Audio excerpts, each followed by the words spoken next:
નમસ્કાર ખેડૂત મિત્રો, ઉબન્ટુ સીડ્સમાંથી હું મેહુલ પટેલ.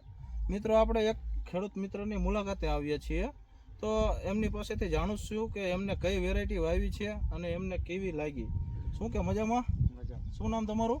મારું નામ રાણવા અક્ષયભાઈ રમેશભાઈ છે. તમારું ગામ? ગામ દીક્ષા, તાલુકો? મૂડી, જિલ્લો? સુરેન્દ્રનગર. એક તમારો મોબાઈલ નંબર બોલી જઈજો ને. 95 581 27 8 88.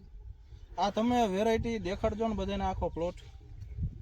આ વેરાયટી કઈ વાવી છે? એક તમે ખેડૂત વેરાયટી મારે ઉબન્ટુ સીડ્સનું અવતારની વેરાયટી. અવતાર વેરાયટી અમને વાવેલી છે.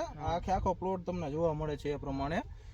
તમે કેટલા વર્ષથી અવતાર વેરાયટી વાવો છો કપાસ? આપણે સચિનભાઈ દુકાન ચાલુ કરી 4-5 વર્ષથી. 4-5 વર્ષથી વાવો છો? 4 વર્ષથી વાવતા છો? 3 કે 4 વર્ષથી, બરોબર. હવે તમને આ વેરાયટી તમે કેટલા પેકેટ વાવ્યા આ વર્ષે? આ વર્ષે મેં 70 પેકેટ વાવ્યા. અને આ વેરાયટી હવે તમને કેવી લાગી? તમે ખેડૂત મિત્રોને કહેજો ને. હા, વેરાયટી બહુ સારી છે. આમાં 60 થી 70 મારે અત્યારે પાકી ગયેલા ઝીંડવા છે અને ફાલ પણ ઘણો આવે. કુશિયા જીવાત ઓછું આવે છે, એનું પ્રમાણ સાવ ઓછું છે રહે. અને આમાં મેં દવાના 2 સ્પ્રે કર્યા છે, તો આમ ચૂસિયા કે જીવાત કોઈ રોગ દેખાતો નથી. વેરાયટી બહુ સારી છે.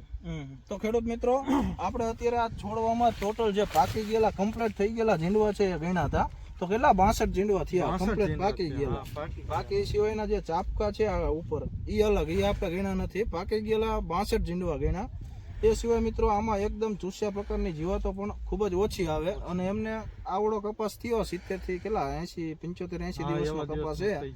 તો 75-80 દિવસનો કપાસ છે. ખાલી 2 વખત દવા છાંટી તો પણ એકદમ ફર્સ્ટ ક્લાસ કપાસ છે.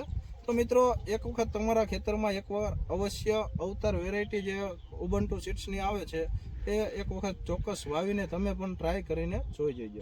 ઓકે મિત્રો.